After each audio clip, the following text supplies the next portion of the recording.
Hello and welcome back to Expedition 33. We are going to be doing the main story this time. And we are going into the final area. We have completely new builds if you didn't watch the previous episode. Everybody has a build which is basically as if they were level 66. So, going through here, have a quick look at all of them if you haven't seen it. They're all something that we haven't done before, and it's going to be pretty cool to try them out. So, we're going to leave here, and we're going to head towards Lumiere, and we'll see exactly what happens. I have looked it up, and it says that you can play the game at the end of the game, as in it creates a save right before the final boss. So, I'm hoping that we're just good to go here. And so, let's head over here, and head towards that Eiffel Tower off in the distance. Yeah, I'm not entirely sure what to expect. I guess we're going to have a full area for Lumiere, but I'm kind of expecting this not to be like as large as some of the other areas. I'm kind of expecting it to be like a more linear path through, because this is the final area. This is the final boss that we're heading towards. We kind of know this going in, so yeah. I'm interested to see what it does and whether there are any story beats before we get into it properly, as in whether anything changes. Do we bring Gustav back, or is that something for post-game? I don't know. Anyway, let's head here and directly in to Lumiere.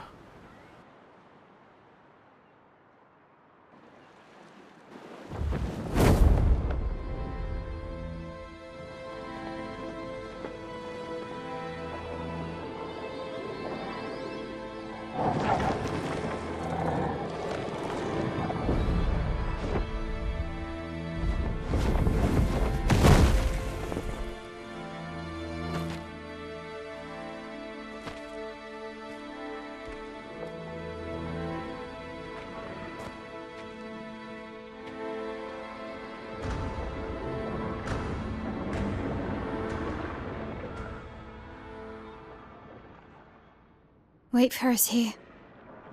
It's dangerous for you near Papa.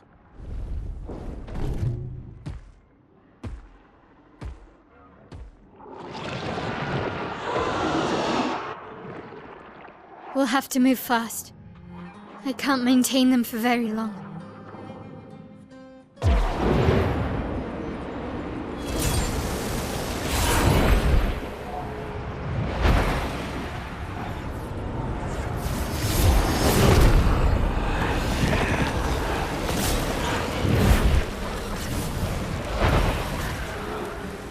Oh, very cool.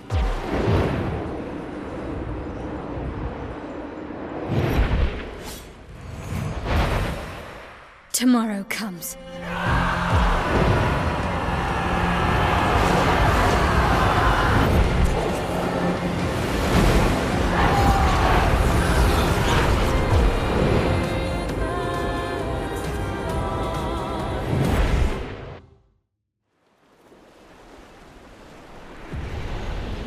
Lumiere. So we can see some of the creations flying around. Anything else here? Nope. Well, let's go. Alright, I'm ready to fight. Oh, never mind. Good job, guys. Straight in here. 33. Of course. Oh, it's not a rest point. It's just the flag. Weirdly. Okay. Oh. There's a color of Lumina. Oh, wow. Okay. Over here. Nothing. You sure this isn't something I can click on? Oh, it is. Okay, I don't know why we couldn't click on it until then. These Weird. expeditioners are glorious wreakers of havoc. The sword of Lumiere. Oh. So cool. Wait a second. I recognize these. Chroma. Yes. Okay. And up here we go.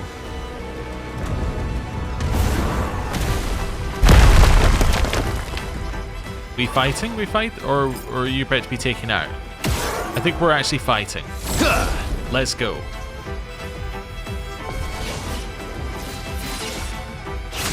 Alright. New build time. What are we gonna do? Probably thinking about something like powerful here. So probably shoot 3 times powerful. Wait, that's right. 3 times? Yeah. Shoot 3 times into powerful. And this will apply to all of our allies anyway. It's a gift. Let us stain them. Here? Oh, no. Obviously, we just attack. That's all we're doing here. We're just going to attack. Nice. And then here, I want to start with a Fencer's Flurry or Offensive Switch. Let's do Offensive Switch. Cool. Just try it. So it gains powerful. Yep. And... Not impressed. Okay, so I think going down to level 66 was probably a good idea, judging by how quickly that thing died. That thing just disappeared. Okay.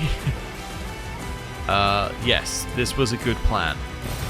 What have we here? Yeah, especially as we've been fighting much more powerful versions of that.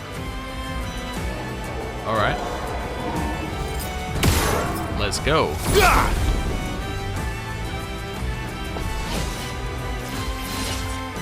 Alright. So, 1, 2, 3. Into powerful. That's better. Cool. Oh, into attack. Don't know why I get so confused as to what I'm doing. Into offensive switch.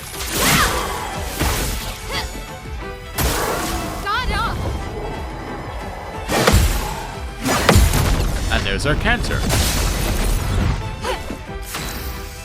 Okay. In B, I'd be thinking something like Defiant Strike here.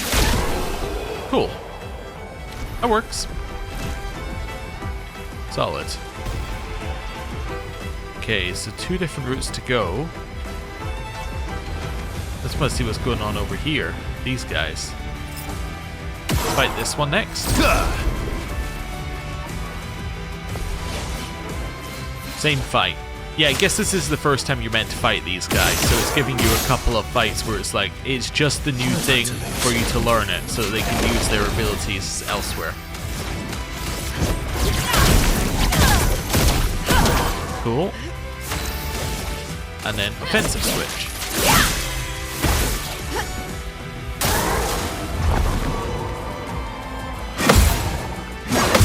And there's our counter. You're outmatched. And then Defiant Strike, which I probably shouldn't use because it's taking away my health. Okay. I still don't want to miss anything. Also, it's cool seeing the fights play out around you. Right, grab that. Fighting all over Lumiere. In areas you can't actually get to. Very, very cool. Right. Guess we're gonna ignore all that. We're gonna head up here. See if there's anything around the edges as well. You know what I might do? I've been thinking I might do this. The only reason I'm gonna do this, not because I don't think that Mael's good here or anything like that, but because I think that if the final boss is like a Renoir thing, it would be Verso, Mael, and Monoko would be my obvious choice of a party. So let's give Ciel and Lune a little bit of a shine elsewhere. Yeah. Just because like they're the most story relevant at this point, I guess, comparatively. Minoko's kind of a little bit to the side, but still. I see something spark here. Nope. Nope. Okay. Ooh. Grab that. Oh, more chroma. Lovely. Oh, the bin. Perfectly normal trash can. Okay. I think somebody said there was one of them back in the first zone that had something else in it, but yeah, you needed to click on it multiple times or something like that. It's been a while. There we go. Powerful. Let Cool. the ink flow. Attack. Do me in. And sealed fate. Your fate is sealed. Cool. Bring it on.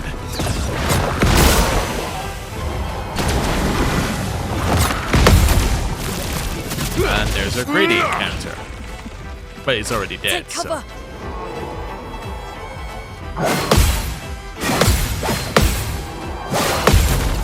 I don't know if I've ever seen it do that version of the light move.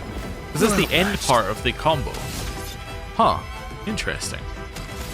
Anyway, oh, it's already broken as well. I just don't have any way of doing anything because I don't have any gradient charges right now. Shoot and then like paradigm shift. That's So fine. much potential. Attack. Full And deck. sealed fate. Your fate is sealed. Cool. That's good. Anything over here? Ooh. More chroma. Another trash can. Oh, nothing over here. Alright. Let's move on through. Up here. Alright, let's go. Oh, the music completely changes up here. That's wild. So we're going back to where the game started up in this direction. Huh. Ooh. Alright then. No need to worry. So that's over where the game started. So that has to be the way forward, right? Right? Or is this the way forward? Oh, I have no idea. Okay. Straight on through here. Okay, so this must be the way forward because there's a flag. Yes. Almost certainly. Which means that this is the optional route, the route I went down here. Alright. Back towards where everything started. Oh. Right. We're here. And...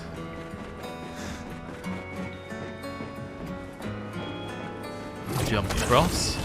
We're gonna have to come back anyway, so... don't be too worried about checking behind us. Assuming we come back the same way, which you would think we would. Alright.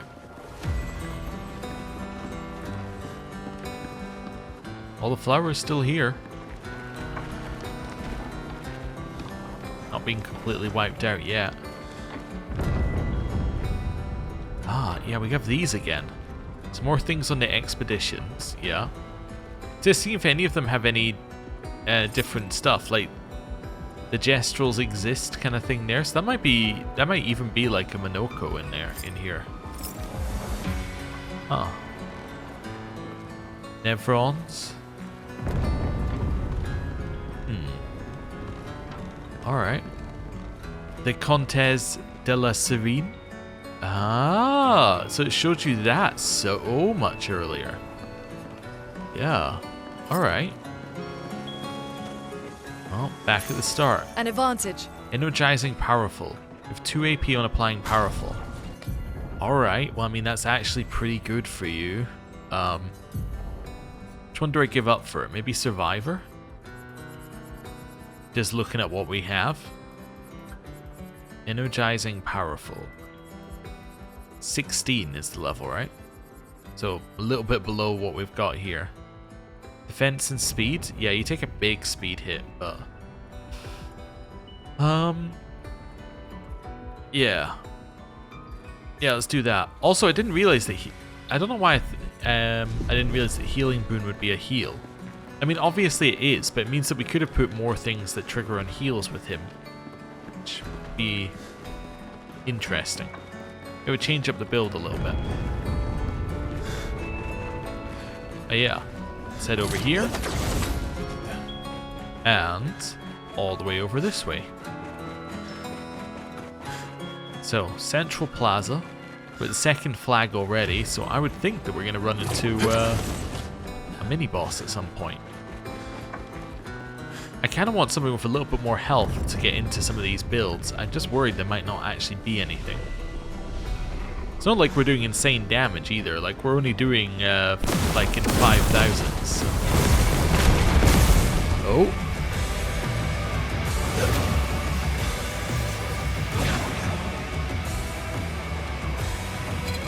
Oh, hello. The 32s. The 32s? Oh, the members of the expedition who didn't go out yet. Oh, wow. Okay.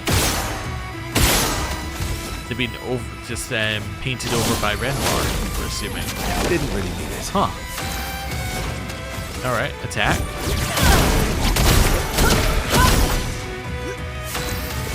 And Darkwave? Yeah, Darkwave. Okay. We got Leteso. New weapon for Verso.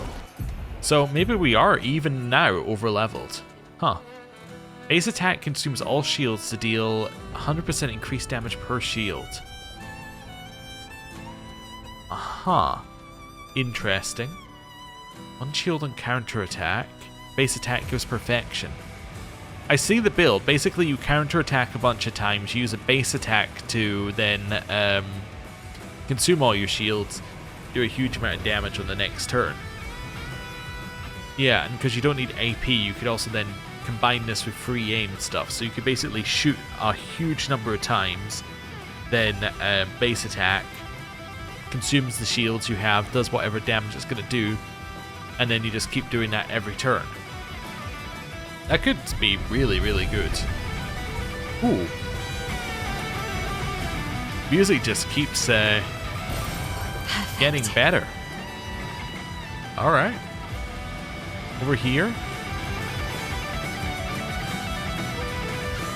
More colors of Lumina.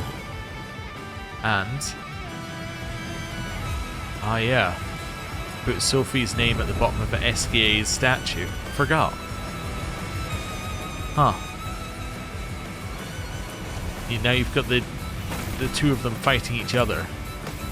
Expedition 30... Well, all the expeditions, I guess, against Expedition 32. Huh. I was going to say 33, but it's not just 33. Great. Let's go. I kind of want to let these guys attack, so I might not use the exact same ability here. There we go. Powerful. No time to lose. I would have lived. A storm Cool. is coming. Attack.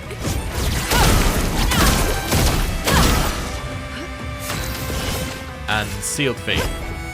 Your fate is sealed. Let us stain you. And then attack.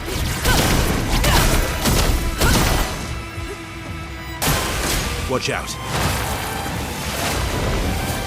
Ooh, Bring cool. it on.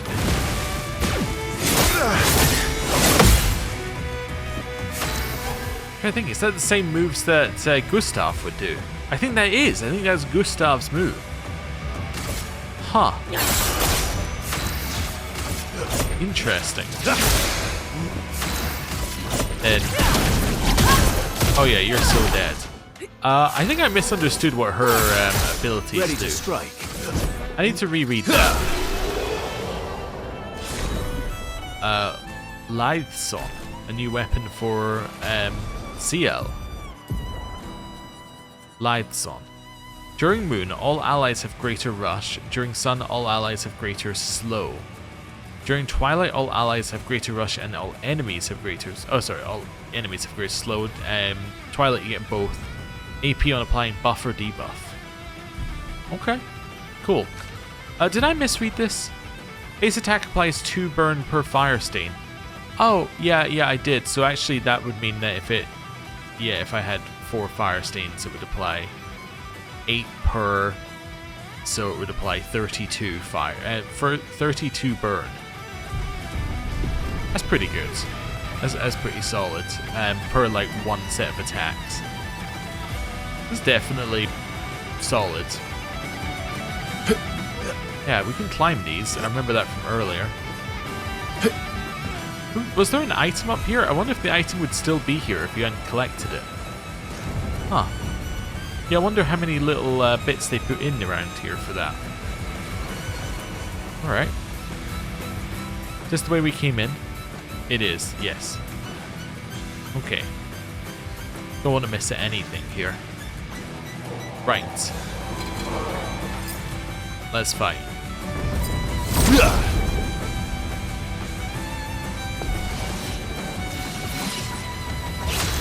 Okay. Powerful? Don't die. Attack?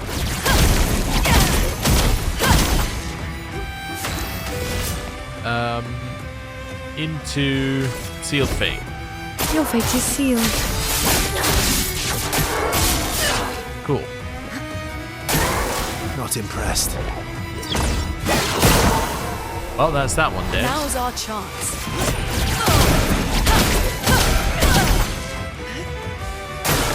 Lune, attention.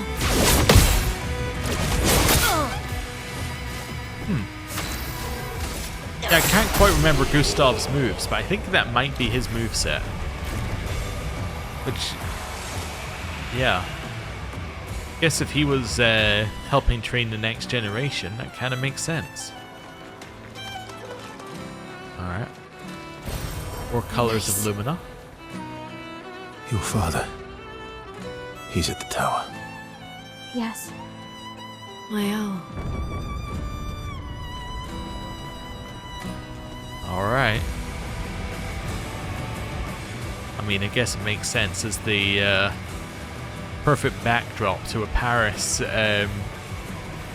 like a game set in Paris, perfect backdrop to the ending has to be the Eiffel Tower. So this is Verso. Okay, as in this is the remnant of Verso himself, the painter Verso. Isn't it beautiful here? Her paintings are always astonishing. Yet I wish you would understand. Understand what? Just what it means for me to paint. What do you mean? Boy's gone silent. Okay, so does that imply that he was not the one who painted Lumiere, and it was potentially Clair who painted it? That she doesn't understand what he was putting into his work.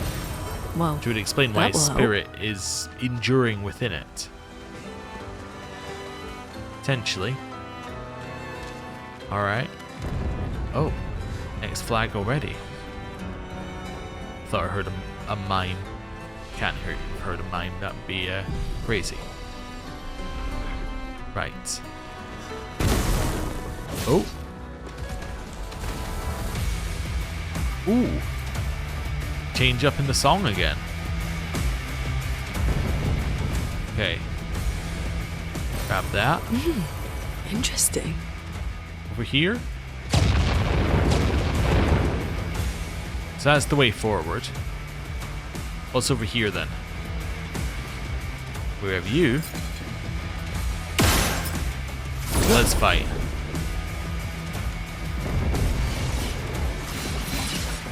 Let's carve a path. Okay. Powerful. That's better. Then just try something different, just so I can try a different ability. Let's use Fire Rage.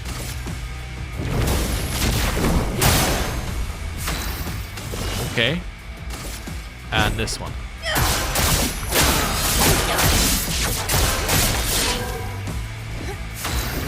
Fury of fire! Oh, okay. Got him. Ah, okay. So Fire Rage is actually quite a lot of damage. I think that might be our better first play, actually, instead of attacking. I know attacking gets a little bit of burn on, but given that we get the stains every single turn, I think Fire Rage into that makes a lot more sense. As in, Fire Rage into, like, attacking would do more damage. Okay, cool. And, oh, it's one of these things. Well, it did appear to just kill an expeditioner. Let's go.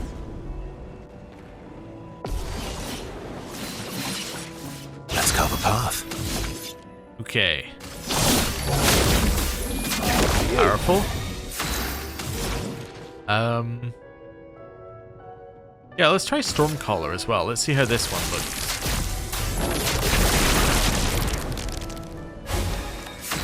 Okay. It says on the end of their turn, bad stuff will happen. Let's just attack.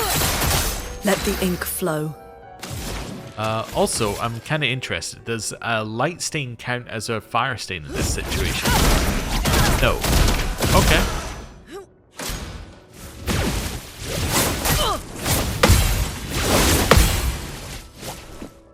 Watch out.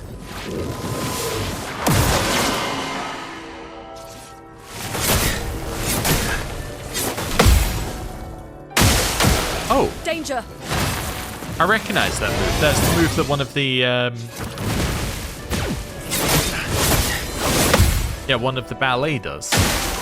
That's interesting. So the move that the one on the right did there. It's yeah, one that we've seen before. The kind of floating ballet one's the one that can do a charm move. One of them's an ice one. It uses that exact same move. Huh. Alright, Dark Wave. Let's just remove some oh, and I guess one of them from existence. Then yeah, let's shoot this, well, shoot this one a few times. Oh, there are different types, because this is, yeah, actually hitting a weakness here. Huh. Okay. A storm is coming. And then you're dead. Looks like the fire stain generation, interestingly, does not override stains that you already have on. Huh. Okay, like unlike other stain generation. So if you have the light stain, you actually mess up your combo. An advantage. Huh. Okay. There's ways to get rid of it. You just need to, like, use it. Good stuff. Yeah. Okay. Interesting. I'm ready to fight. You look bigger than the usual ones we usually fight.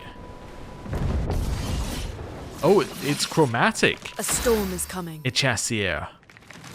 Oh.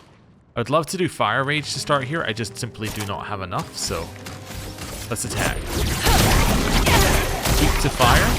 Oh, also has a huge amount more health. Alright. Now we're talking. Does this mean I'm on an optional path? That can't be right. You know what? Let's intervention here. Gives you another turn. We can then hit Let's to carve that. a path.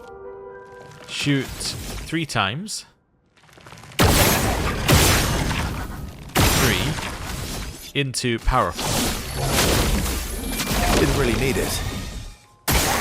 I'm waiting.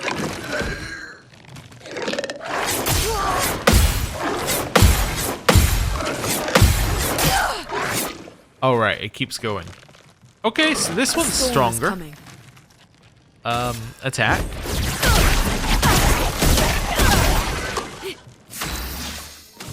And then probably res here. Yeah, I think res here makes the most sense. Don't die next time. René, attention.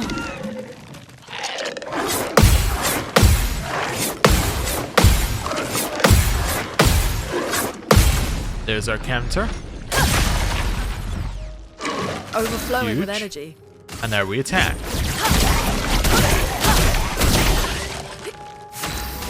Awesome. Oh. Guess just sealed fate here. Your fate is sealed. Awesome. My turn.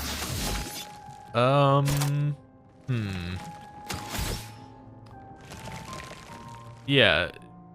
Shoot until Defiant Strike. So, Defiant's on 3. Yeah.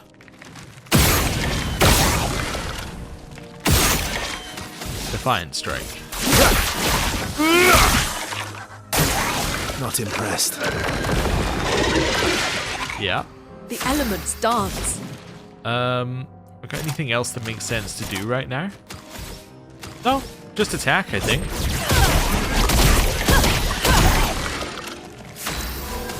Followed by Sealed Fate. Unless I want to do Intervention to heal or something, or... You know what? No, actually I'll just do Your Intervention time to to give you another turn. Overflowing with energy. Then just attack.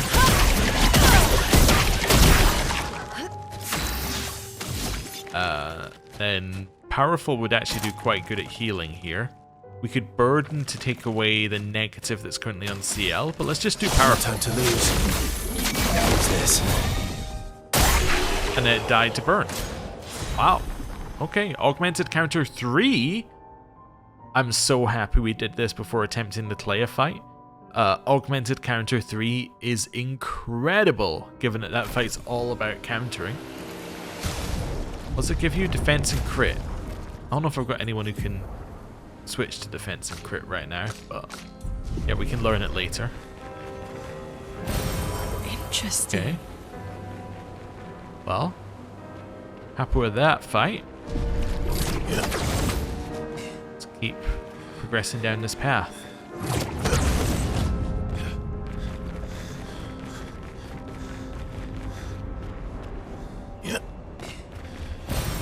A little bit more Lumina. The Opera House.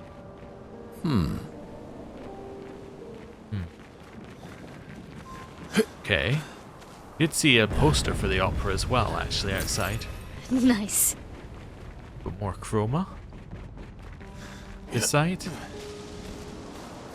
Nothing. Kind of have an idea about what type of enemies we may face in the opera house. Oh. Lumiere has suffered much damage. There's something in the water. SK?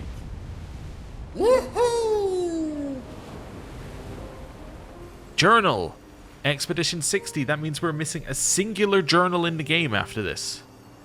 Which is the one that you get for beating the super boss. A legendary expedition known for its unorthodox tactics. William, Expedition 60. They mocked us when we said the human body is the strongest of them all. We trained relentlessly, and now our bodies have achieved the pinnacle of human performance, with which we are able to crush our enemies. We are so much more agile and aerodynamic without the heavy uniforms constraining our glorious muscles. With Leslie's unstoppable training regime, we are impervious.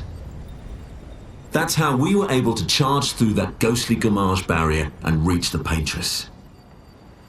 But it seems we've been wrong about what she is. The Paintress is just as trapped as we. The real terror lies beneath the monolith. The rest of Expedition 60 marched on to confront him, while I was tasked to warn Lumiere. But it seems I might have run out of time. One last swim separates me from Lumiere, but even with my mighty muscles, I don't know if I can outswim the Gamage. So here I write my final message.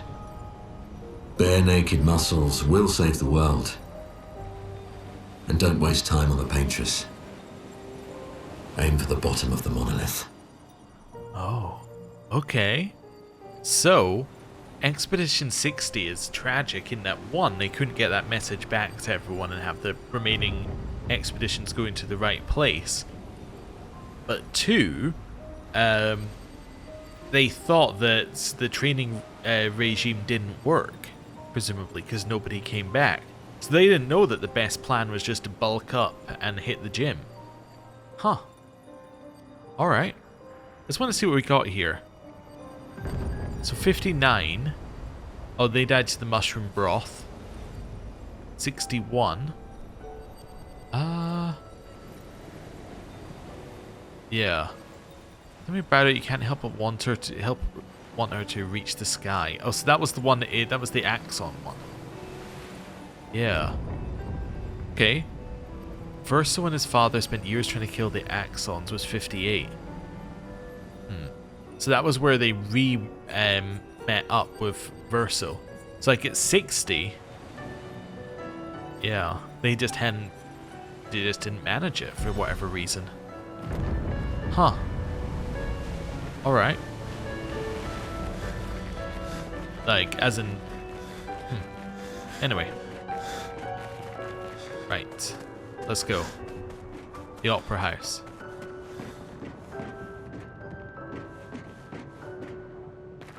So I'm now just looking at the statues that we've got in here. Oh, same on the other side. I think they're just meant to generically look like French nobility. Great. I don't think there's anything more to them. Well, and that's Verso playing, as in Painter Verso. Or at least the spirit of Painter Verso.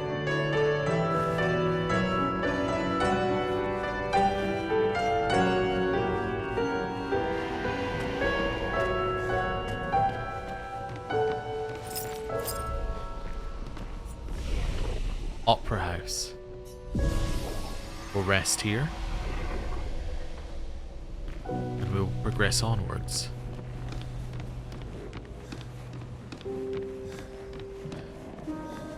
Oh, on to the next song. The opera performance. I wonder how many songs it goes through there. Or how many pieces it goes through there. I guess they're not songs, because there's no words. Huh. Alright. Here's the creations. Up here. Nevrons from the Axon Islands. What are they doing here? Like Axons, they're Papa's creations, not Claire's. Alright, makes perfect sense. Well, let's fight. Did that actually hit them or not? Yes. Okay. Okay, switch their form. Then powerful. No time to lose. I would have lived. I'm gonna start with a fire rage here. Till the end. Cool. And then dark wave, which should kill the two at the side.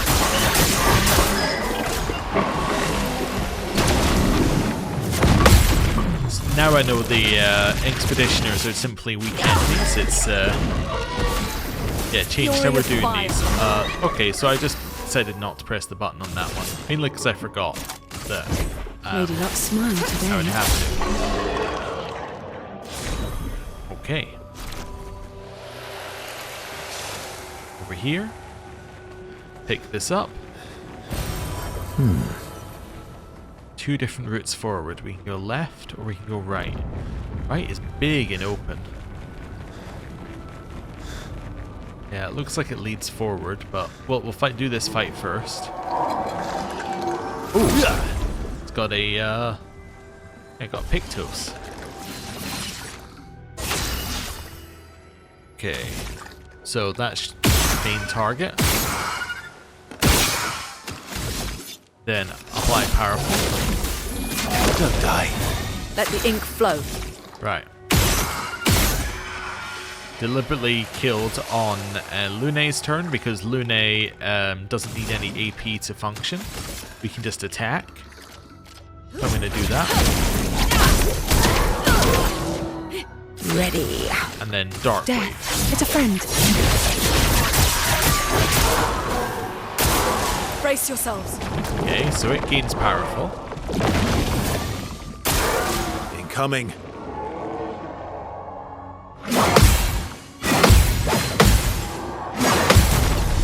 And there we go.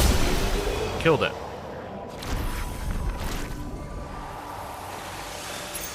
Healing Nice. stun.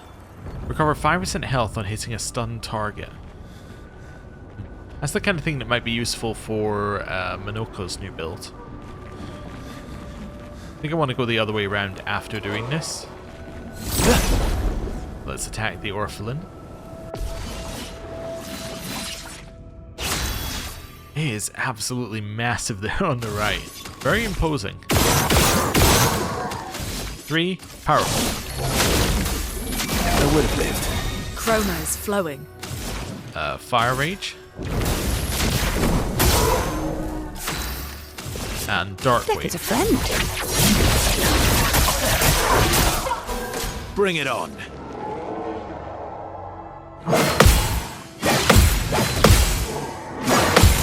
There's our counter.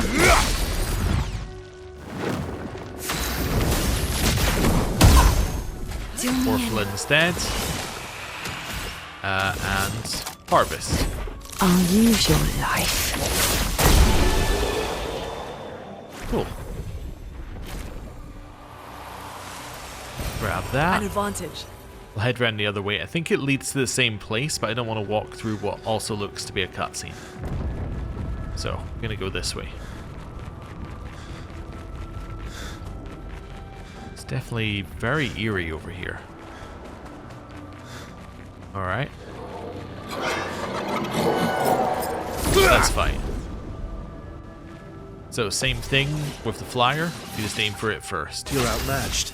So, 3, followed by powerful. Then we let Lune shoot them. Cool. Attack. And Dark Wave.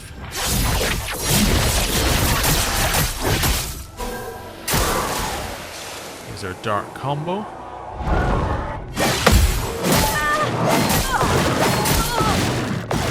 Okay, completely wrong timing on that one, but that's not going to be an issue.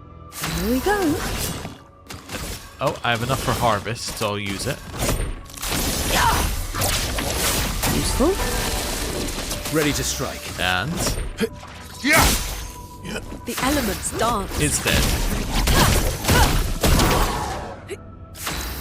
Oh. Cool. It's kind of weird. I'm just thinking about the level of difficulty from those enemies. The fact it gives you a chromatic, unskippable enemy in the middle. Well, I guess you could run past it, but what's seemingly unskippable enemy, in your path enemy. So it gives you one of those. Oh, healing stun converted to chroma. Interesting. Which is quite different. Like, it seemed like it was kind of at the right level for us. Like, if we didn't have fire, it would have taken us a long time to do. And then they have these enemies where, like, if you could beat that chromatic enemy, these enemies would be nothing to you the whole way. Ooh. Notice how warped that building looked. That's kind of weird. But yeah. Like, I don't really understand it. Surely these enemies are always, like, really, really weak to you at this point in the game. It's also the first time you're meant to have fought them. Mael. Let's go.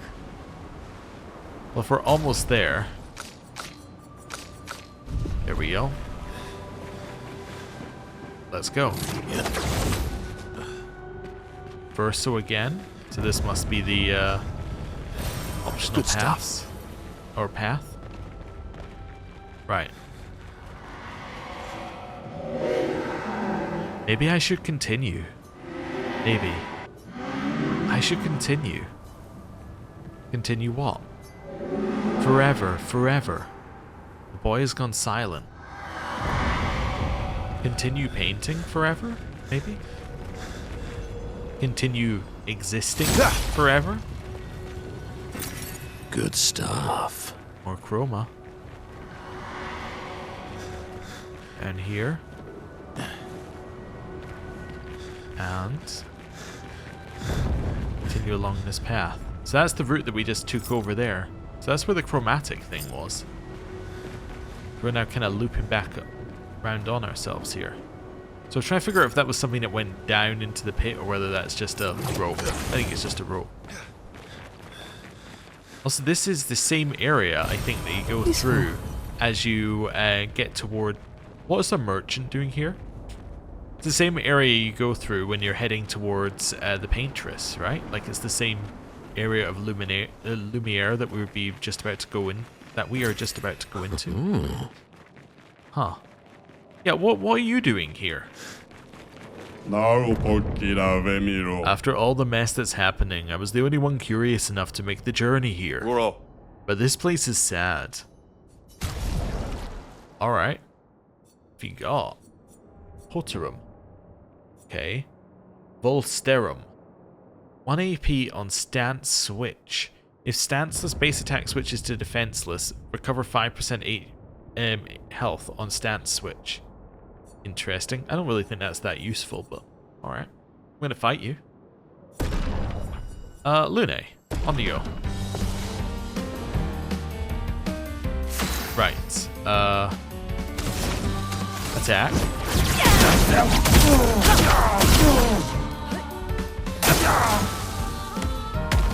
What are you doing? Oh, it did shell. Weird. Okay. Attack. Let the ink Attack. flow.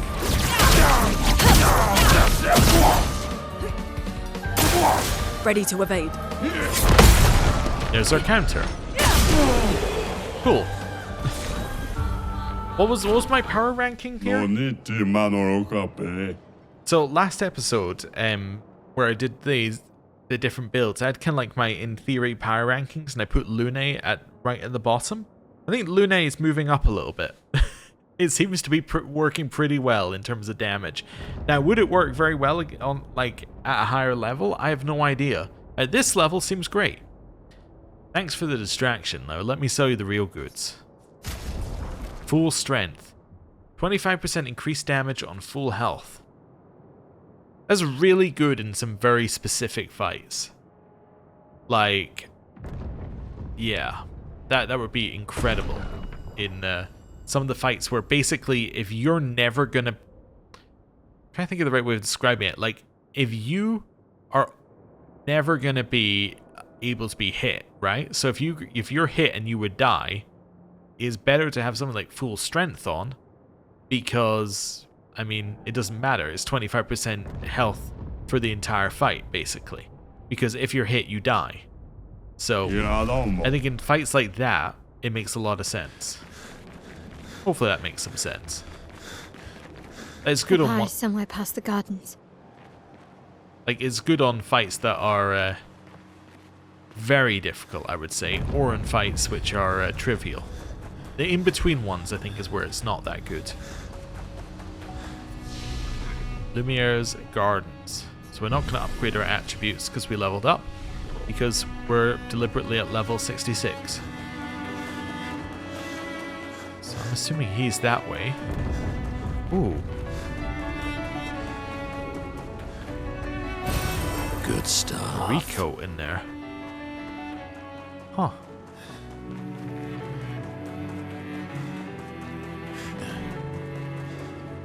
It's using the main theme here. Just a minor version of it. Oh. I can't sustain the expeditioners much longer. Matt, we need to defeat them fast. Another recoat. Okay, so it's giving you recoats here because it doesn't want you to be stuck. It's like, if you got this far, you are like a high enough level to defeat the end of the game. You've defeated all of the challenges in front of you. However, you might need to change your build for the final fight. I was almost certain that they were about to be taken out by an expeditioner, which is why I wasn't doing anything. Alright. Powerful. It's a gift. Let's spill some ink. Sword ballet? I actually get to use it. Sure. This Very will easy hurt. to miss the second hit of that. Stylite punches is the only thing that we're able to do. Look how much break we apply. Like, we're ready to apply break immediately. Ready to go. Okay, so it gains powerful. Watch out, Mael.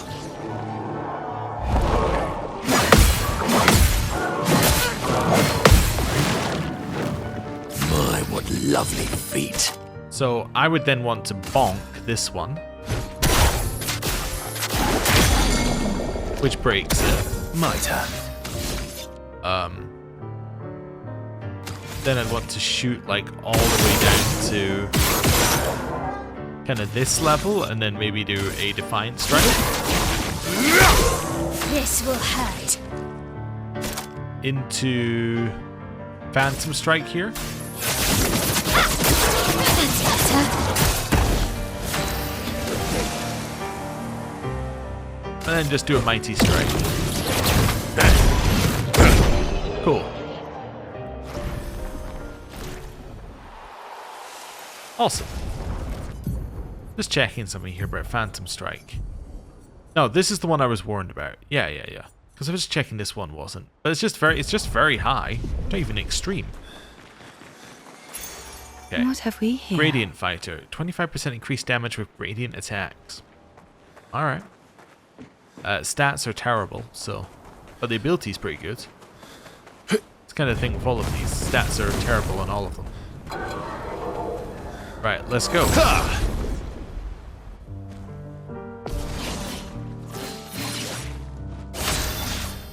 3. That literally doesn't even do any damage. Like, I think that's not you're doing so little it shows up on the health bar. I think it's doing 0 damage. Maybe I just want a Phantom Strike here to start. Yeah.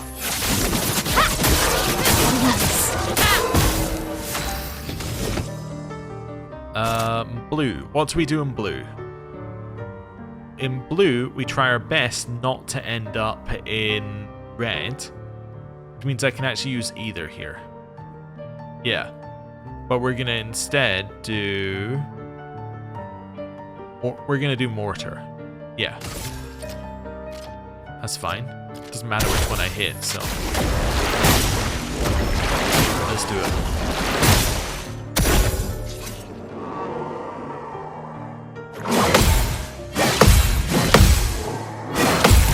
And counters. They're so dodge. And then we'll kill it here. And grading counter. Careful now. The light combo.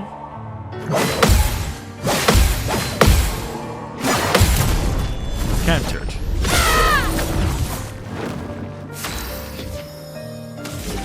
Alright. Oh, that's just telling me I can break. That's okay. Kill.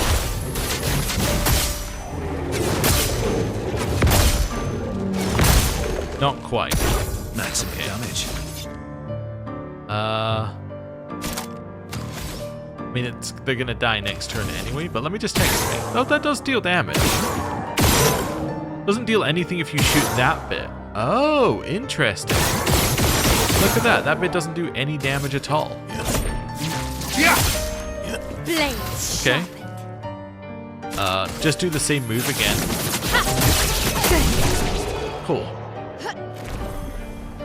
Nice.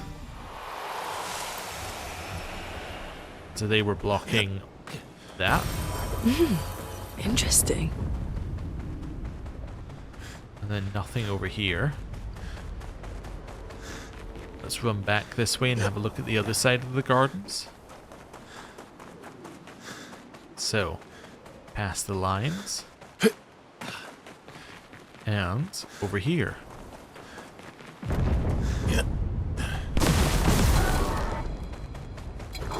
That's definitely another fight for us. Let's go.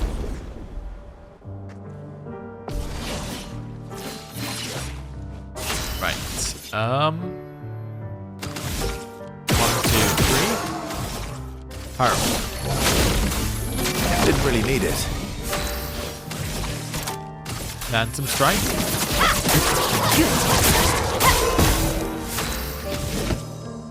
And mortar.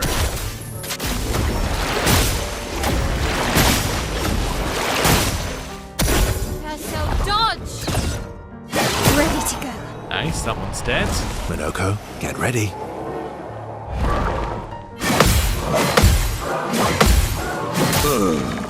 Wrong timing on the last hit, but that's okay. Mighty Strike. Which I just realized is another way to put ourselves into Almighty. So then we can do something like Duelist Storm off of that. Is that not a multi-hit move? It just did one part of it, and then it just destroyed. That is a multi-hit move, right? Yeah, it's 4 hits. Hit number 1, instant kills. Alright. Nothing over here? Still thought there might be all the way up there. But maybe it was going to lead to like a little area off to the side, but I guess not. Alright. Up here. Kind of expecting another one to appear out of nowhere somewhere along here. Oh, a little bit of chroma. No more fights? They just appearing out of nowhere? Directly in front of us, like right here? Yeah, okay. Let's go.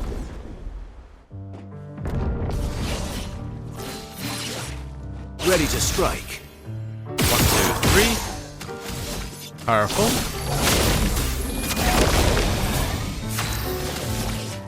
Phantom Strike.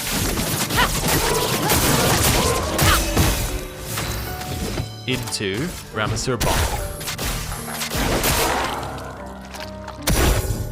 Not impressed.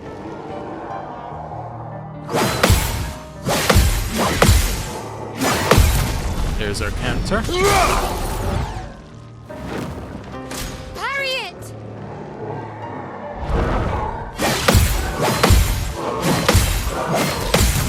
And another one. Radiant's now available. We then do Mighty Strike on you. We're overdue for some Into Duelist Storm.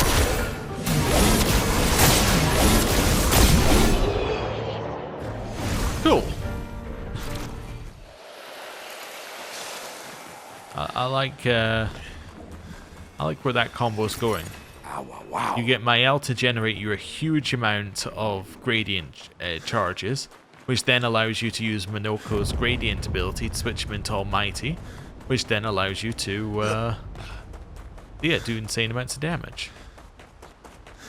These are not lootable trash cans.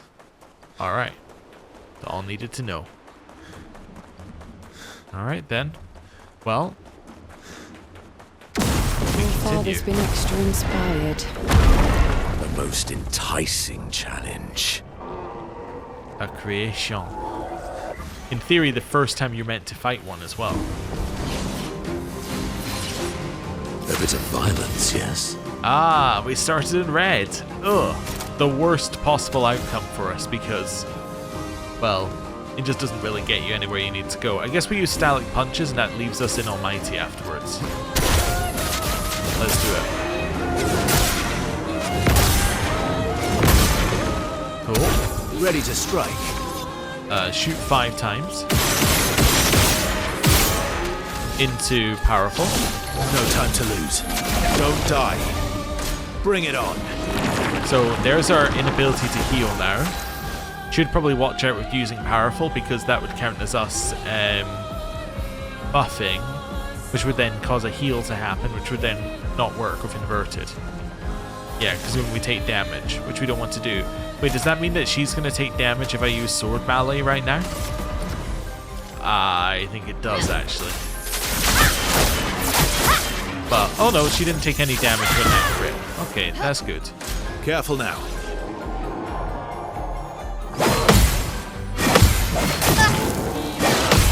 Okay, that's fine.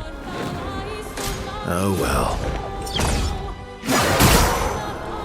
A Nice. bit of violence, yes? You don't have enough for Duelist Storm, which is fine. If you don't have enough for Duelist Storm, Stallic Punches is perfectly acceptable.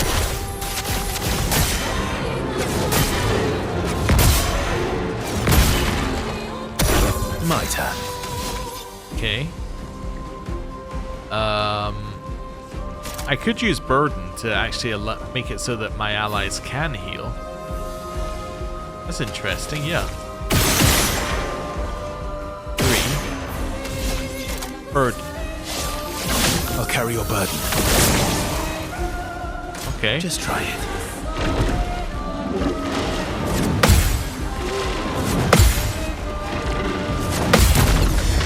And Ready to go. there's our counter. The dance begins. I now need to switch into offensive, so we're going to use Fencer's Flurry, which will then apply defenseless to everything. Blade cut through the flames. Cool. We're overdue for some mayhem. Ramasur Mop. Just try it. This might be the kill. Let's see. Not quite.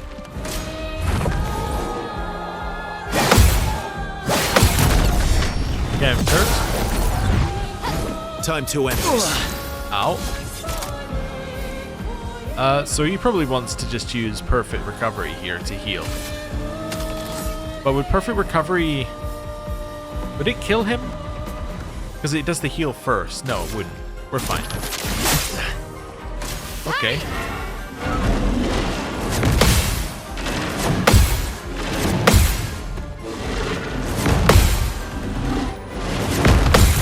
Okay.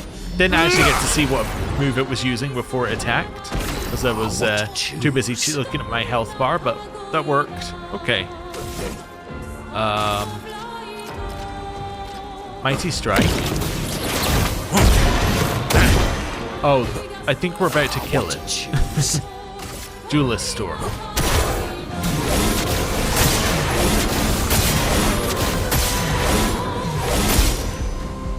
Alright. Blade sharp. Into Phantom Strike.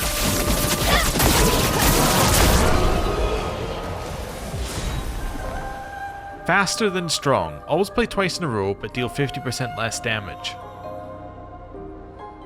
Why would you ever take that over cheat? Like, if you were going to use one, why would you ever use that over cheater? I guess because you didn't beat Sprung, right? I guess that would be the reason you'd use that. Huh. Alright. Interesting. Anyway, we have now defeated Creation, as we were originally meant to. It's another verso. Another fragment. Nice. More chroma. Let's first focal Papa's over flag. there. And the chroma we need to bring back Lumiere. Even I can sense him. We'd better make sure we're ready.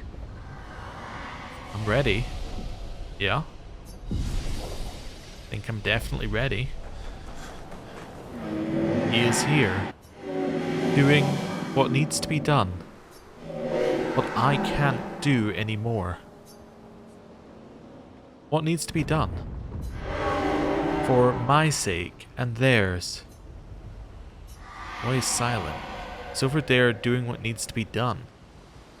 So is this verso saying that this world needs to be undone? Huh. Alright.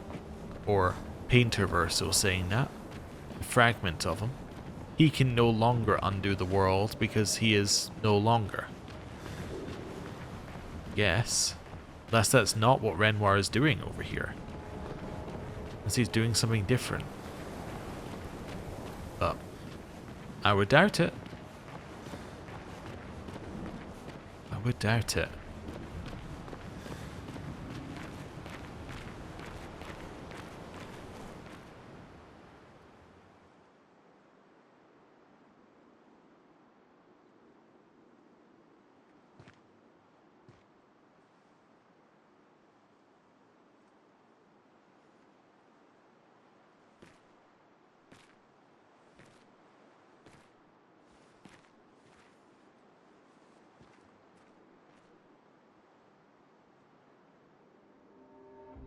Papa? Alicia. Please. I just want you to understand what this canvas means to me. I do understand. I know how powerful and intoxicating it is. How deeply attached we can become to the worlds we pour our hearts and souls into. I was enthralled, and it nearly killed me. Doesn't mean you have to erase Verso's canvas. Child, do you think I want to? After all the sorrows we've endured, do you really think that I want to destroy this last piece of his soul? Then don't. Don't. Life keeps forcing cruel choices. We do what we must.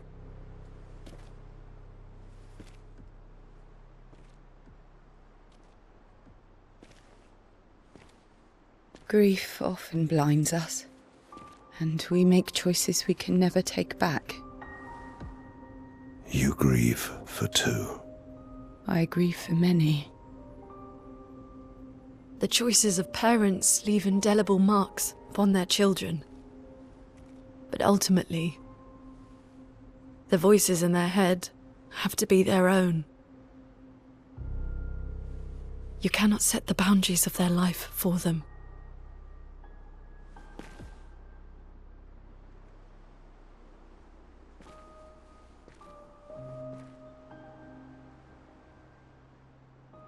After the fire, you wanted me to find new joy in life.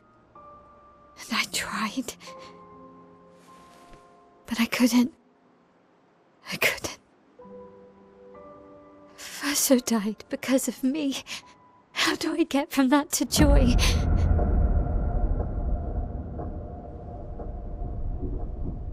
Child, it will get better, I promise you. But this is not the way. Your friends speak truth. And it changes nothing. You can hate me. But that's a choice I must make.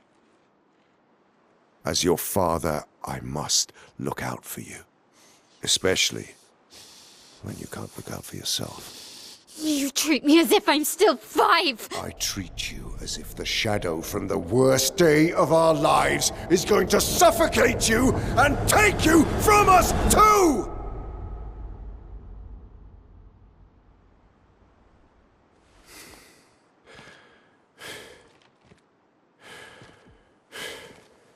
Enough.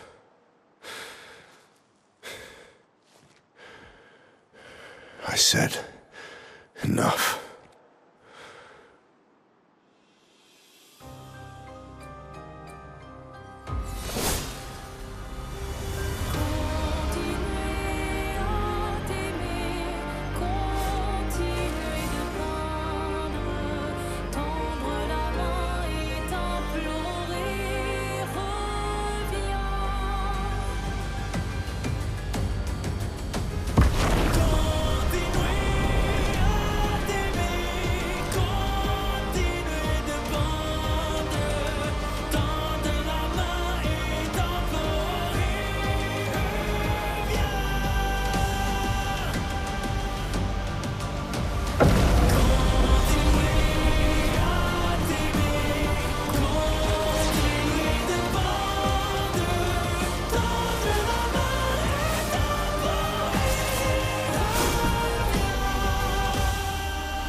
Okay. It's so weird how this fight, and I like it, how it mirrors the Paintress fight that you had. It's got the same eclipse in the background. He's also taking on this form as well. I wonder if there's a reason he takes on this form rather than keeping his full Renoir style form out there. Maybe it takes some level of like power to maintain it. That's an interesting thought. But also what I thought was really interesting in that last one is he acknowledged exactly what he's doing. He's not evil. He simply sees the world a different way, and he didn't even do it as in like he didn't think that Ciel or Lune interrupting was necessarily anything crazy. He treated them as if they were like full beings in the same way that he is. He just didn't think that what they were saying would change anything for his goals, and his goals are, in his eyes, to do the best for his family, which is Alicia and Deline, not Mayel and the Paintress. It's interesting to have the final villain not be a villain, essentially. Somebody, just an antagonist. That's a lot of health, also. Which is good. I use too many. I use way too many. Oh, someone's a black hole. Oh. Ow. On guard. Which also sucked out our AP. Good to know. Offensive switch. A bit of violence, yes? You don't have anything, so I guess your move this turn is to just attack? My turn. Say, oh, actually you've got 2? Powerful. What I should have done last turn. You. Nice. It likes you. Oh, that's so slow. Okay. I can do it. Sword ballet? Ready to go. Nice. Stalic punches.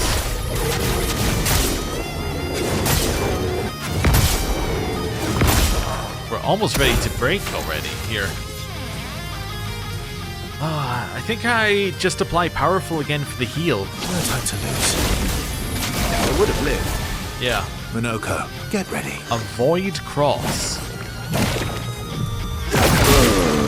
Ow. I'm ready. Alright. Target is defenseless, play a second turn. Yeah, let's do that. And then I can immediately use another sword ballet.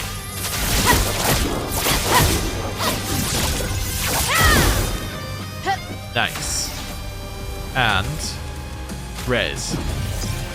You can do better.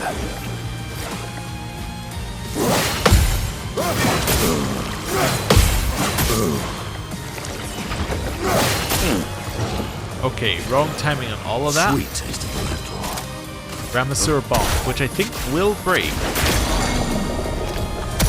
Let's spill some ink.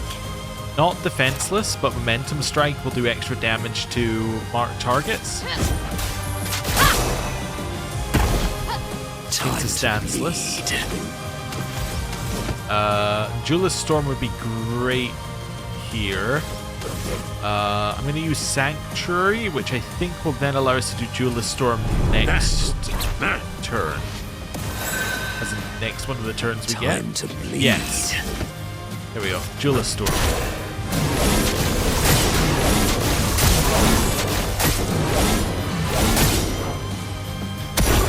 I'm also assuming there's a phase 2. No time to Let's heal up a little bit here. Didn't really need it. I want to give him time in case there is an extra turn. So I'm just going to do offensive switch here. What lovely feet. And then you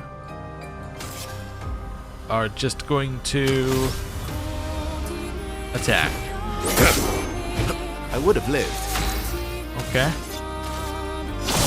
No time to lose. Reapply this. Don't die. Summons the Axons. Oh. We must accept things as they are, not how we want them to be. Siren. And Visage.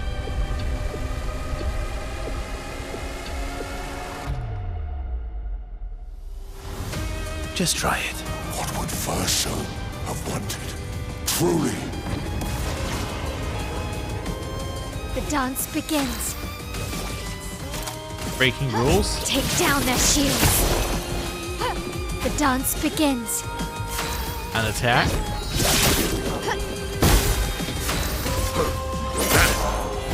Let's cover path. Alright.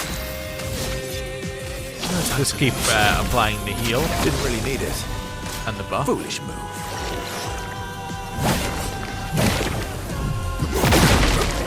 Okay. When did you become so Reacher stubborn? supports Renoir. Oh, Reacher in the corner. I didn't even see it. Finesse and Right. grace. My turn. No time to lose. Didn't really die. reapply that. Time for mayhem. Not impressed.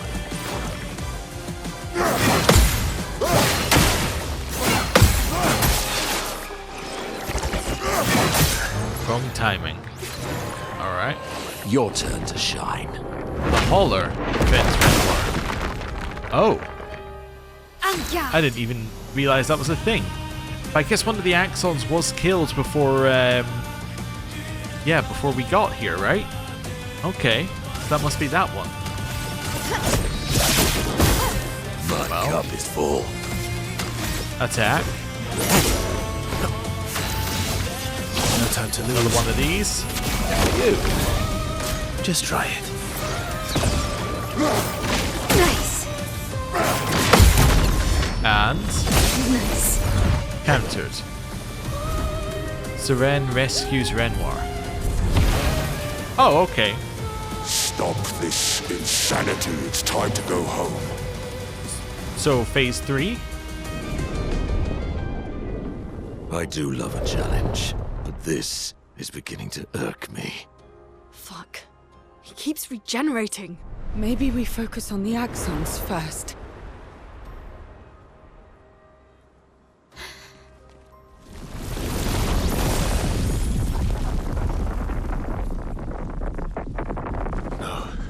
She can't.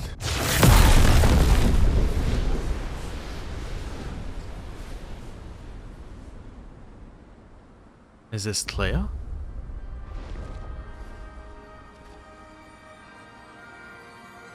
Mama. Oh. Aline. Aline, you're going to kill yourself. It's too soon for you to return to any canvas.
Summons the Descendre canvas?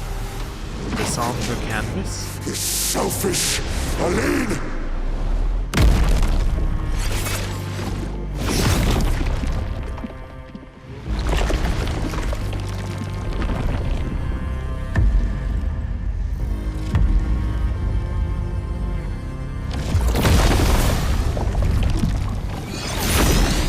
Oh, he's fully buffed.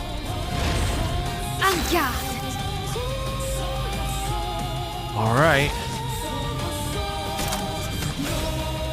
Offensive switch. A bit of violence, yes?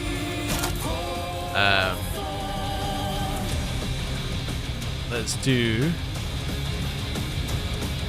Venezuela mortar.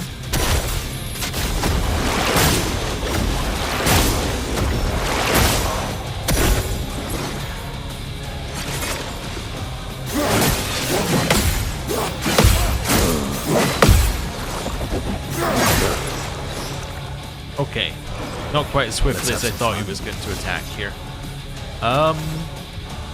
Let's shoot down to powerful.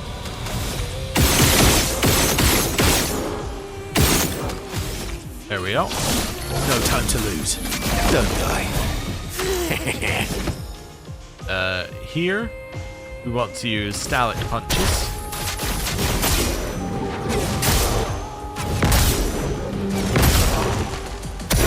The dance begins. Sword ballet.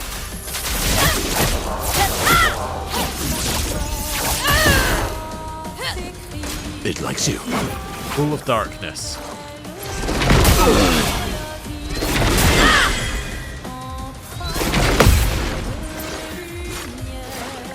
Ow. Alright. I guess probably Defiant Strike here. Into Venezuela Mortar, which will then put us into Almighty Mass, because it's hitting a marked target. Oh well. Oh, Void Meteors.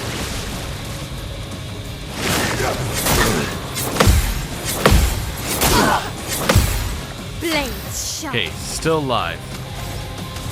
Gradient, I'm not going to come as you because I don't think that would kill you, because I don't think you should count as a weak enemy. Breaking rules would be good if you were still defenseless, however you're not.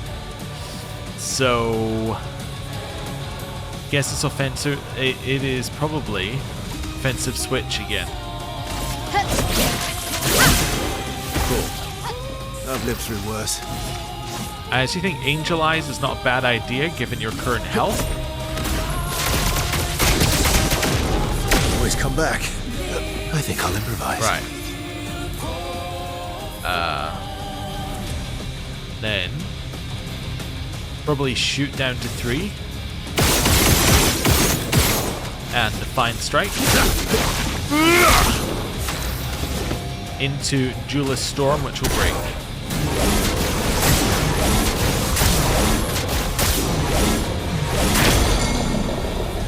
Alright. No longer stunned. We have the kill here. I'm not going to take it. I'm just letting you know we have the kill with Momentum Strike. Instead, I'm just going to use this turn to heal, because I think he might have more things to do. From the bitter dregs. And again. Refreshed. Right. Guess reapply powerful here. No time to lose. Good stuff. Right. Parry it. Unleashes his power.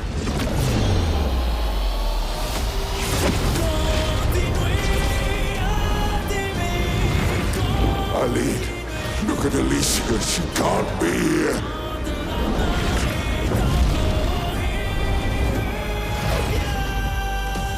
Aline, it's supposed to be you and me. Not you against me. Go home, Renoir. Go paint something else. Why am I the only one who sees this?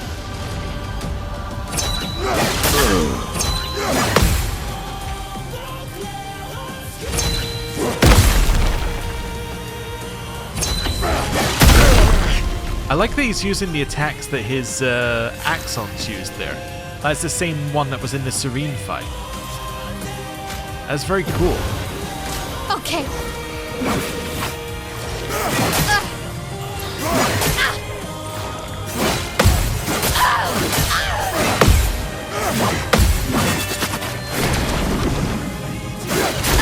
Okay, I was way too early on my parry on that one. Not giving up. Self-heal. No time to lose. Let's reapply this just for the heal. My favorite part. Hit him. Not impressed. Full of darkness.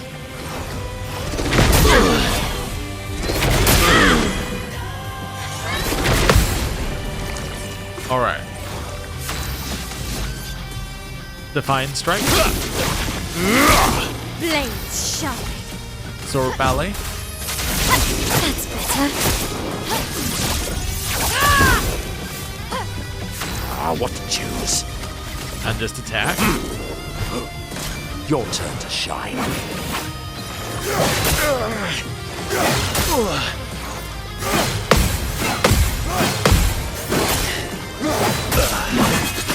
Well, I have a res. I'm not that worried.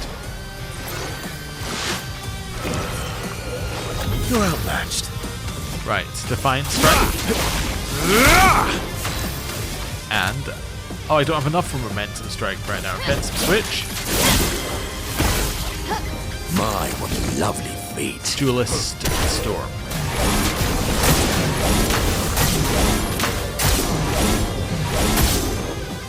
Phase 4? Another Unleash of Power. Aside the canvas. It's killing you both. Not this time!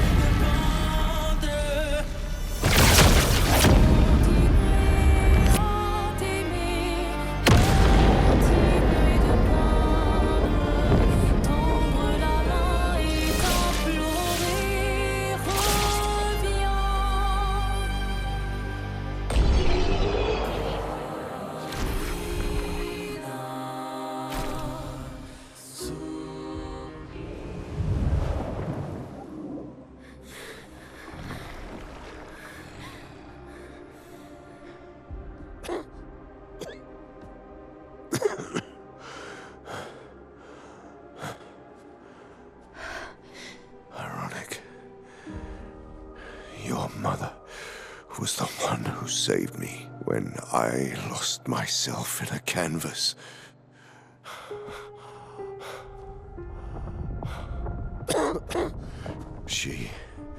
She taught me how to safely use our gift. How to soar without flying too close to the sun. We painted hundreds of canvas worlds, pushing the very boundaries of creation. And she never let me forget that every day we spent here has a price.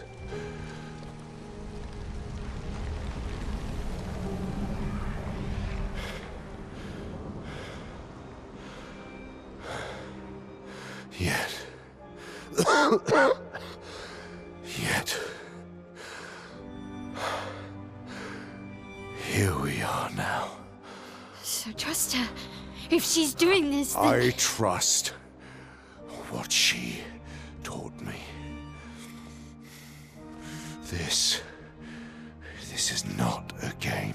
You think you know what's at stake, but you don't. I know precisely what's at stake. You want control. You want to feel like you're doing something. You couldn't save Verso, so you want to save us. Except you're not. Destroying the canvas won't help us move on. It'll just deny us the one place that helped us feel again. 67 years. 67 years I spent trapped within the monolith. But I persisted. I persisted. Do you know why? Do you know why I cannot leave her or you behind?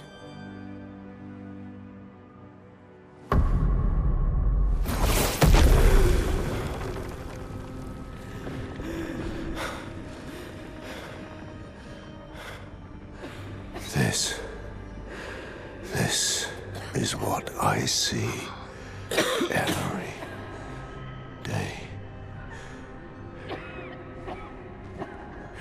I cannot spend another day with living corpses. Since the fire, our family has crumbled. Aline, in the canvas. Clair, fighting a solitary war. You, a living ghost. Verso's death broke us. Want it to be fixed. I need it to be fixed. I cannot lose you too. Don't you see? That's how I feel about them. I can't lose them either.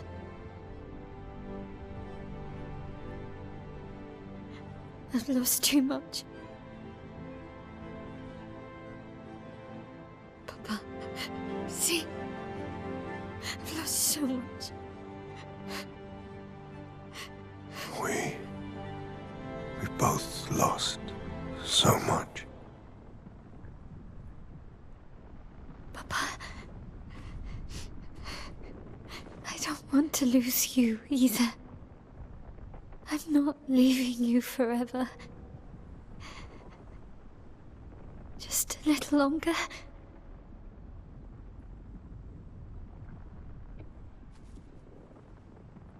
I want to trust you, but...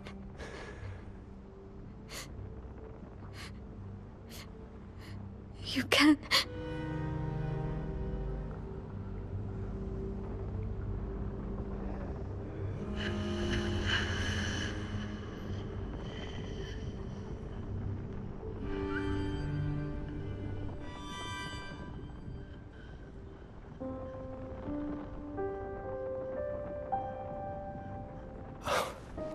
Keep the light on for you.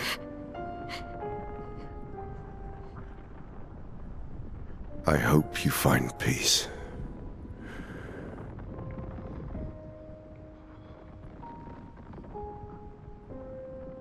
Hold on to each other.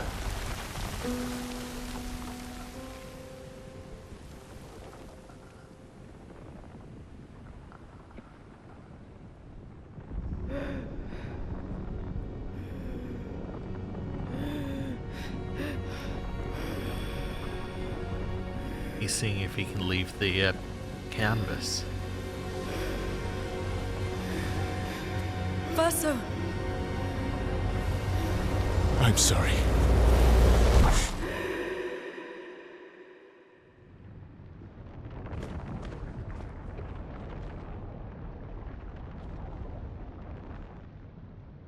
Oh.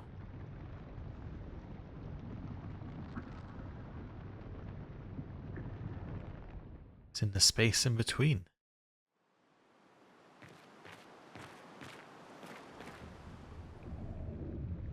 So Verso just left his canvas and now he's in an in-between place? Huh. I was kind of wondering if we could go back, but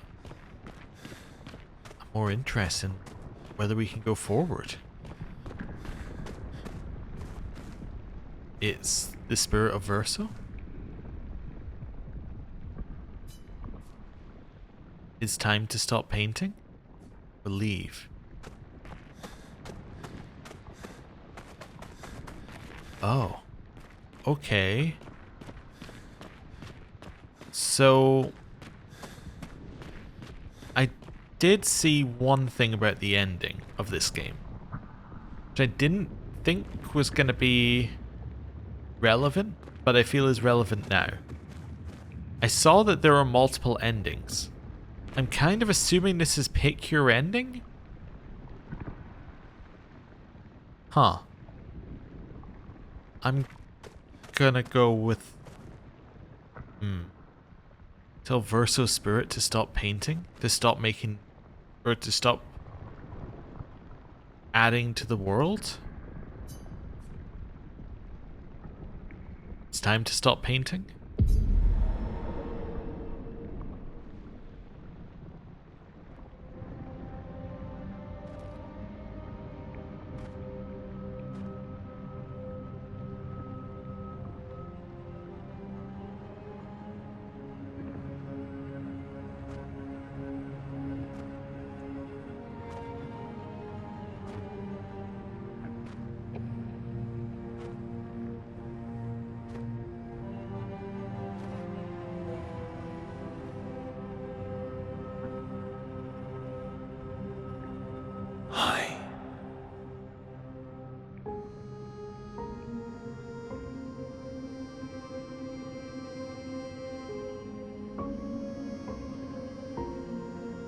You're tired of painting, aren't you? I'm tired too.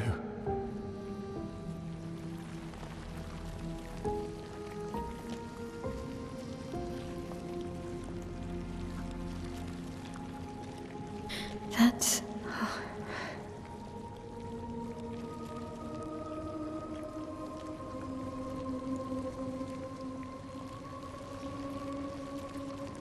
You shouldn't be able to be here. Mamon's gift. Why did you run in? It's dangerous for you here. See things as they are. Not how you want them to be. What? You lied to your father. No. He saw it too. But he wanted to believe.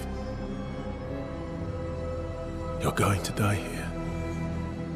Why don't you just leave? You can always come back. The moment I leave, Papa will erase this canvas. This is not worth your life. What life? My life of loneliness in a shell of a body, with no voice and no future. You're my Elle, no matter where you are. You don't need this canvas.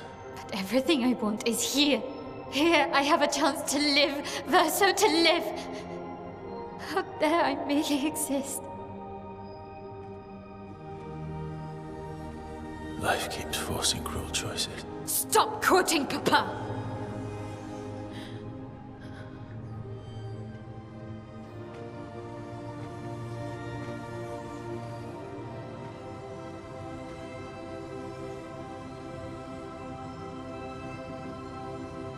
It's time to stop painting.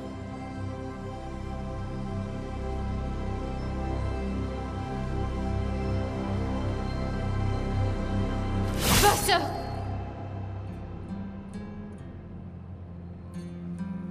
Papa also said, hold on to each other.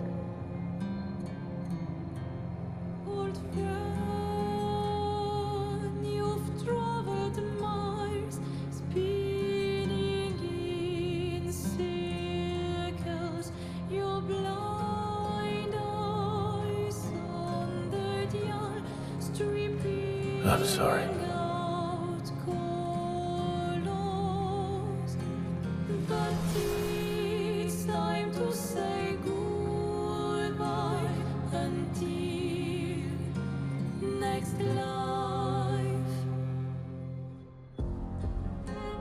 Decide the fate of the canvas. Oh, so what I thought was the multiple ending bit was not. We choose who we're fighting as. IL to defend it, Verso to destroy it.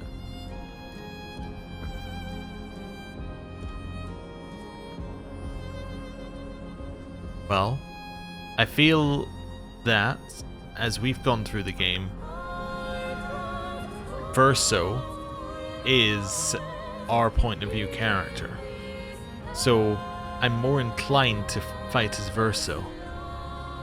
It feels like though everything that you would do is that we've done throughout the game would be invalidated if Verso wins though, in a way. Because it would set us back to the canvas being destroyed, which was effectively what we thought we were fighting against the entire time. Even if in reality we were doing the exact opposite. Huh. What's also interesting is even if Mael wins, it doesn't stop the canvas being destroyed. It just means the canvas will be destroyed when Mael dies, essentially. Yeah, the whole world will stop existing at that moment. I think we fight as Verso. For now.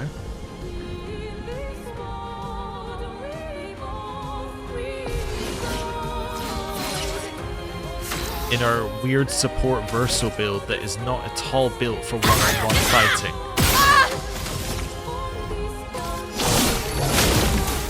And powerful.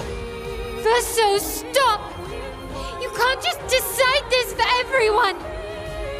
We're all hypocrites, doing the same thing to each other. Okay.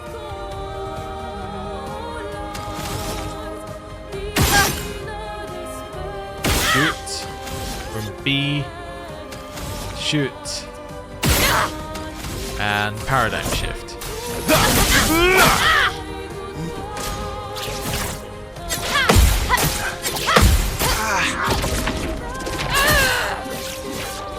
Alright. Wonder if she has the build that you've given her at this point. There we go. This will hurt. Let's do a perfect recovery. What about Lune and Ciel and Monoko? What about Esquier? Ciel was right. Grief blinds us. All you see are walls. I'm kind of being bought over by her point of view here, but I feel like it's too late to swap.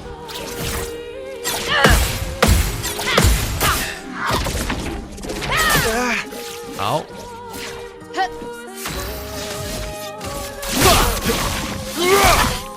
Take damage. Into do the same thing again. This will hurt. I've lived a long time, Mael. There are things we can never outrun. I'm so tired, Verso. Please, can we just go home and talk about this? Right. Buff again. Offensive stance.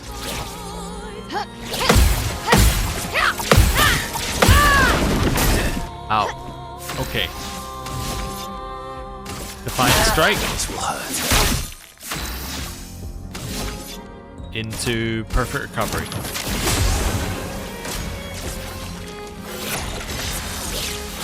Virtual stance. Ow. Okay. No idea when I was parrying for that one. Defiant strike.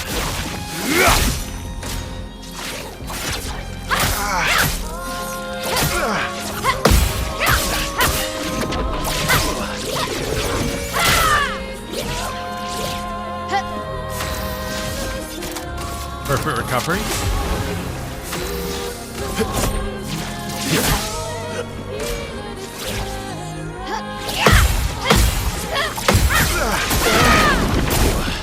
Ow. Okay. I'm gonna try and parry for the end here.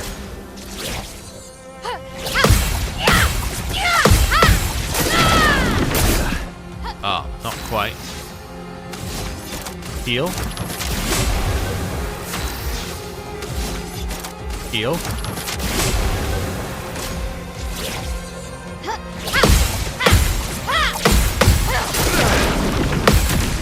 There's our grading counter. Our drafts collide. Music. I guess there is a new game plus, so kind of makes sense.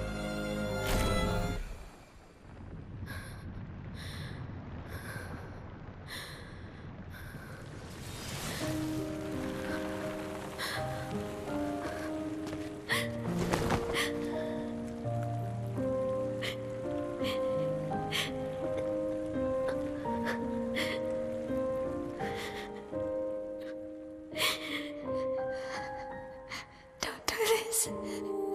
Don't leave me again. It's gonna be okay. It's gonna be okay, huh? You've got this incredible power to paint. You'll never have to suffer a life you don't want. You're okay. You're okay. You're okay.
I will miss you guys.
It's okay.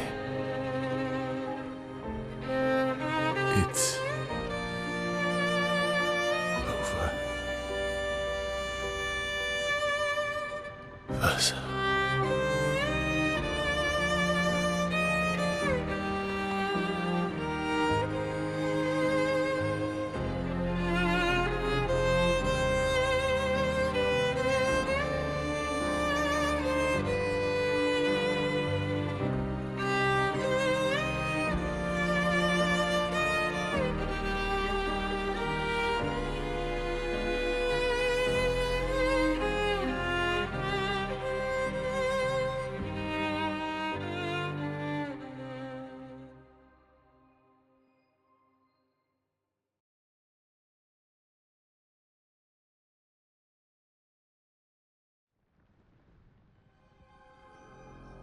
Epilogue.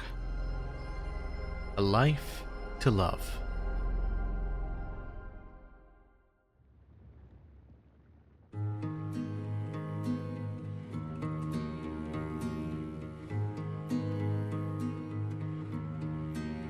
Miroir du temps, nos histoires s'alignent dans le creux de nos mains.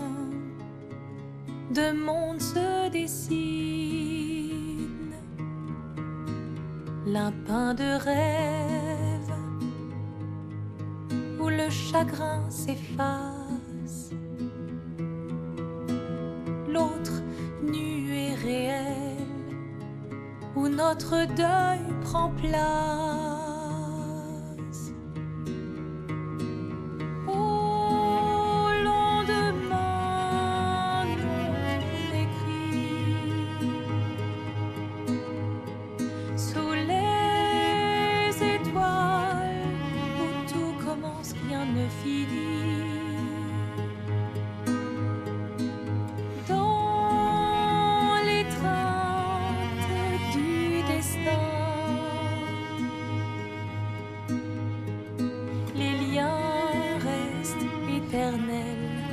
Dans le dessin, toile vierge, horizon lointain, peignons ensemble les couleurs de demain, au clair obscur. Œuvres infinies, chaque pas trace la route d'une vie. Au lendemain non écrit, sous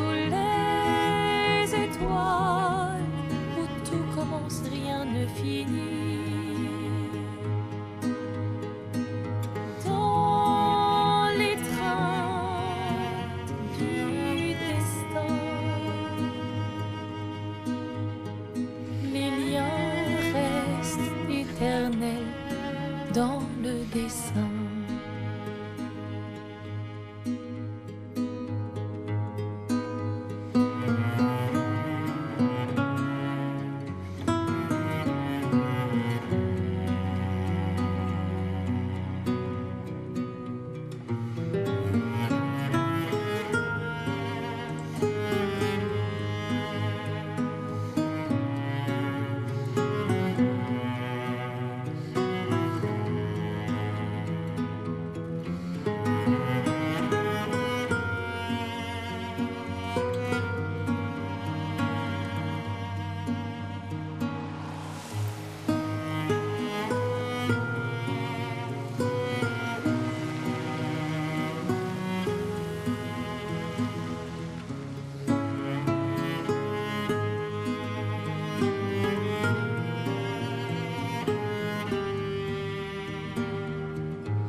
I'm not sure how I feel about that ending, and I'm so uncertain of how I feel about that ending that I'm actually recording this a little bit later and then overlaying it over the credits here.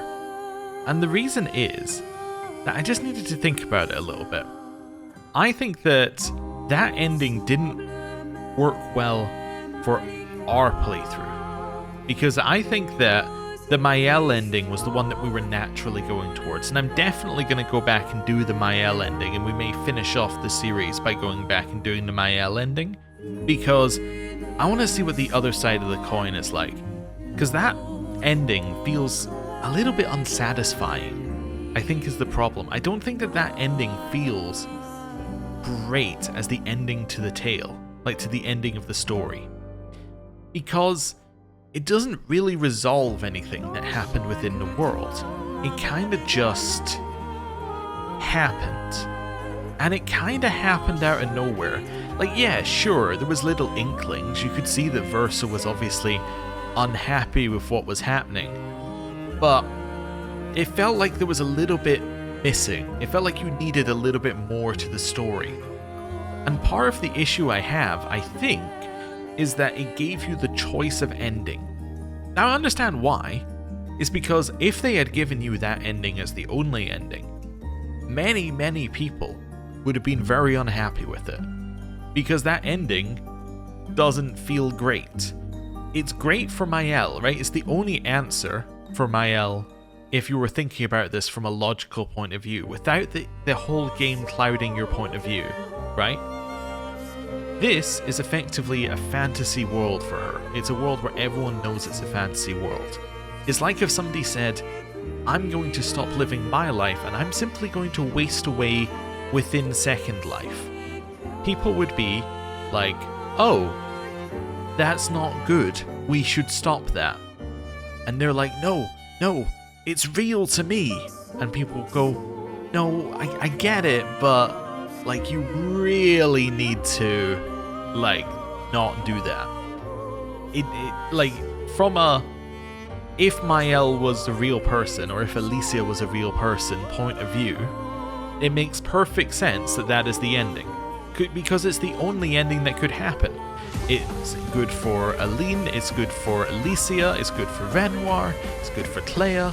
It's the perfect outcome for the Descendre family. Right? It's the only one that works. It's even good for Verso's soul, who explicitly tells us that that is his wish, right, before you head in. But as the ending to this tale, it doesn't feel great because we're coming from the perspective of people who are within this world. If you think about this as a conflict of the gods, which effectively it is, this is the gods have decided to wipe out the world in order to solve their godly issues. That doesn't feel good for the people of this world, which I think is part of the the problem. And as Verso said, there are tough choices, and that was a tough choice. So, yeah. Anyway, I think we're going to go back and have a look at the Mael ending at some point. It also has a little bit of a problem for me because I don't really like just choose your ending. Because just choose your ending means like, oh, the whole way through you could have been following one path, right? The whole way through we could have been like, we have to destroy this, we have to bring it all down. And at the end you'd just be like, nah, actually, you know what? I actually think that we shouldn't do that. And it's like, okay, so what was the point of all the other choices between A and B, right? What was the point? Because obviously they didn't in any way affect the ending. It doesn't feel fantastic. To give you an example of another game that did a similar thing, or a series, the Mass Effect series. Minor spoilers for the ending. Well, I probably already gave them. Anyway, basically, throughout the game, it gives you a variety of choices, right, throughout all the series. And those choices lead you to different outcomes. And they progress, and it gives you different things based on your choices. And it makes this story feel very rewarding, because it gives you things that you feel that you've deserved in terms of the narrative. The ending to Mass Effect 3 feels so unsatisfying, because no matter what you have done up until that point, with a few minor exceptions, you can basically just pick what you like. You can just pick the ending to the game, and off you go. And as the ending to a tale, it just doesn't work very well. Imagine if you were reading a book, and at the end it said, hey, turn to page 500 if you want ending A, or turn to page 600 if you want ending B, right? It wouldn't feel like great, because you're like, you're the person who wrote the story, you tell me what you think the ending is, based upon the themes and the morals of this story, right? This is your tale. Yeah. Anyway, it doesn't feel very satisfying. So, I think we're going to go back and we're going to see. Also, I get the feeling there are 3 endings, because there's Mael, Verso, and then I'm assuming that you can just walk back through the portal, and then that's also an ending, unless that was just a, like, misdirect. But that would seem really odd for Verso to be like, you know what, I'm doing it, and then he goes there and he's like, oh, no, and then he just leaves. Right, that just feels odd. I did like that the Ciel part, where she came in, I think that was the same music that was playing with the Gustav Sophie bit, which is a nice little parallel there. I did like that at the end you saw that what happened with the family. You saw that they were moving on, except for the fact that Alicia was seeing it as not just a service for Verso, but a service and a funeral. Although I guess it wasn't really a funeral, I guess they were just standing at the grave, because presumably they've already buried Verso. But it was like a farewell to the world that she was seeing, which I liked that. Also, Clair was there, and I don't mean to say like Clair was there like, oh, that's surprising. I just mean like Clair's really odd in the story in that she doesn't, like, she's constantly present, but she's not really involved in the story. It's a little odd. It's like we got the main 4 of the family and Clair. Like, it doesn't really explain why nobody's really that interested in Clair. I guess she's just kind of got her stuff to, like, she's not really got any issues that she's working through right now, and she's currently off doing the business of the family, whatever that is. I don't know. It feels weird. Like, she feels like a weird character that I felt like there was more to, but there wasn't really explored. Maybe there's more once we defeat the Clair boss in the game. Maybe we get a little bit more there. Maybe there's more when we do the Endless Tower, because that's Clair speaking to Mael in the Endless Tower, so maybe there's more at the end there. Who knows? Maybe there's more once we do the Simon fight, because that's also related to Clair. Like, there's a lot that's related to Clair in the end game that doesn't really go anywhere. But maybe there's more to that, because we aren't quite done yet. Anyway, now I've talked through a lot about the ending. I have no idea, by the way, where in the credits we are, because I'm recording this obviously separately. But if we reach the end, we're just going to end up with Verso standing in front of, like, the tower in our usual spot. But yeah, before I go any further, I feel like I have to say, this game is probably one of the best games I played this year.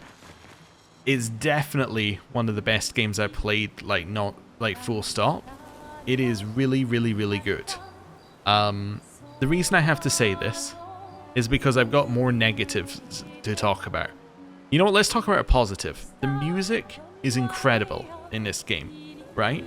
It's over the top, it's crazy, it wouldn't work in a lot of other games, but in this game, the different music gives you the different tone of the game. Apparently, if you can actually speak French, it's just straight up spoilers.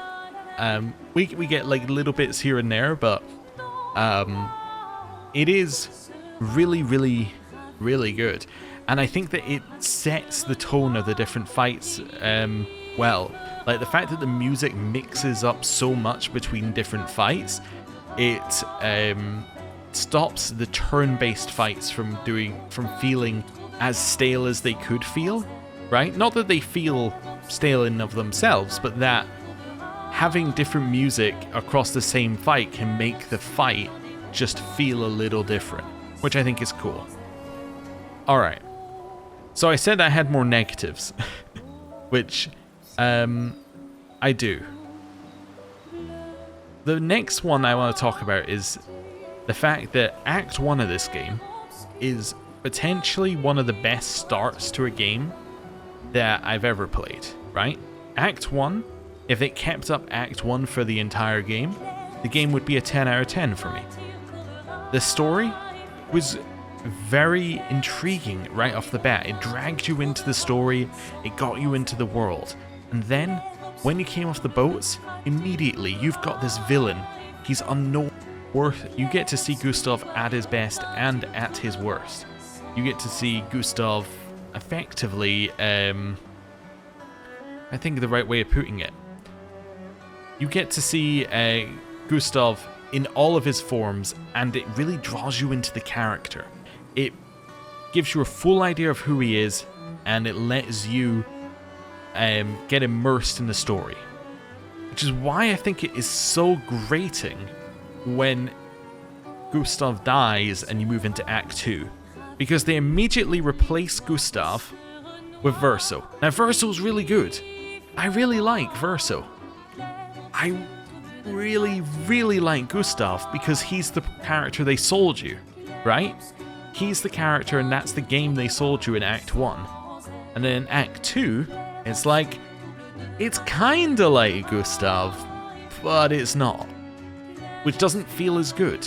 Like, and maybe that's to go with the themes of the game. I've been thinking about it a little bit, and Verso isn't Gustav, but he's very similar. In the same way that Verso isn't Verso, but he's very similar, but he's different, right? He's his own thing, he's his own personality. But it feels odd when you're going into Act 2 like that. And what also feels odd going into Act 2 is that immediately that great pacing the game has up until that point, right? The fact that the gameplay is like spread out amongst the story, the fact that it gives you new tools just as the old tools are starting to get familiar, the fact that it throws in a ton of unique enemy types at you and a ton of different fights, like all of that, as you hit Act 2, it slows right down along with the pacing of the story, right? It's like, okay, Act 2, everything's expanded, and it's like, great, I can go everywhere, I can do everything. But that completely slows down the story, which means you kind of lose a little bit of momentum on the very fast-paced story that you've had up until this point. And it doesn't quite hit as hard because you're not being hit with so many major story moments over and over and over again. I would almost prefer, and I don't know how they would do this, because the side content, I'm not saying the side content was bad. I enjoyed doing it, But I think that I would almost prefer if it was a more curated experience, a more linear experience, maybe even, where it reduced down what it gave you access to just to keep the story going, right? Where it doesn't include like some extra stuff, and it just goes, okay, here we go. We're keeping this train going. We're going at full pace, and we're going towards the end of the game, right? I think I would have almost preferred that, because it would have kept like the momentum going, and then we would have got to the different story moments more in the right mood, rather than being like, okay, well, I just had a story moment, I'm now going to go and do all the side content and come back. Now, that's my own problem, in that I cannot leave side content undone.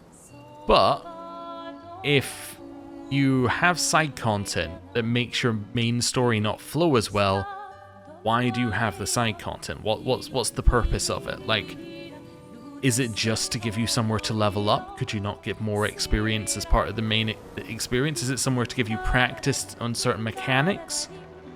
What's the purpose of the side content? I feel like some of the side content in this game didn't have a purpose, right? It was just kinda there, and if it wasn't there, you wouldn't notice, right? Like, the most egregious example is Sky Island, obviously, because it's just an island in the sky with nothing else to it.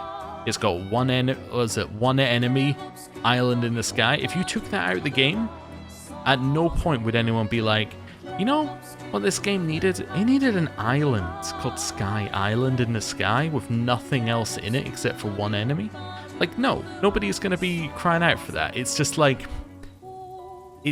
it feels like it's extra content just to have extra content. It's not extra content because it adds anything to the game.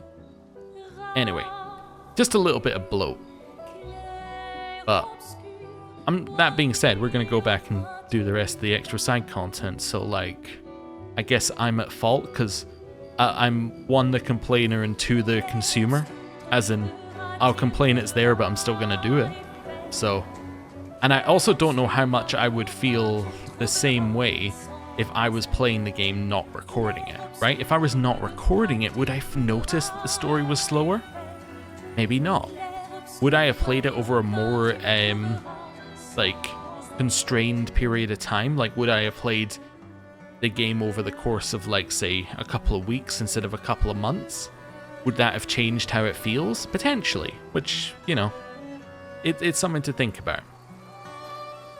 One other thing I want to say about the game, by the way, just in terms of positives, because I feel like I have to do positive, negative, although I don't really have a negative next. The game looks amazing. I don't think that there's many games that look quite as good as this one does. It's not that the graphics are of an insane level, where if you compared it to another game, you're like, oh, this is obviously the best looking game ever in terms of graphical fidelity. But the art style and how it portrays its world looks so good and so consistently good within its own,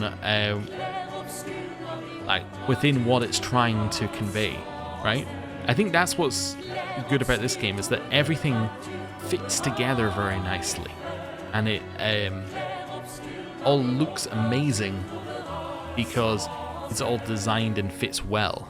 I think that's what I quite like about the style of this game.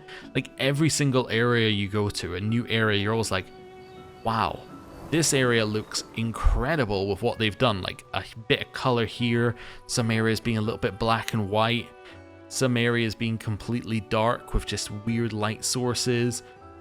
Like, it's all incredible in terms of the vibe and the feeling it gives you as you go into each area. Atmospherically very cool. And that's why I didn't mind the areas where it was like, here's just a bit of music on the ground, because effectively it was just like, hey, here's something our artist made, come and have a look at it, because it's incredible, right? I did quite like that. Anyway, the final thing I have on the game is a question that somebody asked me before the game came out. And this was, I I think it was based off of a subreddit post. It was, what game should I play next after Expedition 33? I haven't played very many turn-based games before. What should I be playing that's going to give me the same feeling as this game? And at the time, I suggested to this person the exact same thing, as in before I played the game, I suggested the exact same thing that many other people in this thread had suggested, which is that if you're really interested in playing the next best turn-based game, you should be playing Metaphor ReFantazio. It's obviously the next best turn-based game which is story-based. But they came back and they said, yeah, I've tried Metaphor. It's not really doing it for me. So I've been thinking about this question as we've been going through this game, like, okay, so it wasn't quite doing it for you. As in, and they meant in terms of the gameplay, not necessarily in terms of the story, in terms of just the pure gameplay of it. I've been trying to think what exactly I would recommend to somebody who was interested in the gameplay of this game, but wasn't into Metaphor. And from our playthrough, I think what really sets this game's gameplay apart from a lot of other games is obviously the parry system within the turn-based gameplay. And there aren't very many games that actually have a lot of interaction in turn-based, like within the turns. You're thinking of things like the Paper Mario series. I think some of the Final Fantasies have some amount of this between turns, but nothing's quite the same, right? It's not quite the same. And I think the conclusion I came to is that if you really, really like the gameplay of this game, and you like it in that you like the parrying and the dodging, I kind of feel like the closest game, and I did say this to the person and they completely disagreed, but I'm going to say it again anyway. I feel like the closest game is almost something like Sekiro, right? Sekiro was actually incredibly similar in terms of the tools it gives you to handle combat. Ignore the turn-based abilities and skill stuff, and just look at the parry system. It has the same amount of parries, and it has the same conditions for using them. It even has a break bar that you can build up via doing this. I feel like it's kind of the same flow in terms of how different combats go. It's the enemy has their turn, you parry until they give you a moment, you do your turn, and then you step back, and then they throw a bunch of stuff out that you need to parry again. It feels very similar, which I think is quite odd, but yeah. I'm wondering whether there's going to be copycats of this particular style though, because people have really seemed to gelled with it. I'm trying to think what about putting it in a turn-based format makes it better though. And I don't know if I have any answers. I don't know if it necessarily does, but I think maybe it's just that you get a moment to think about it, and the fact that the attacks are quite so consistently repeatable. I think that might be the one of the differences, is that the attacks are so consistently repeatable that it's like, okay, I have learned the next move, right?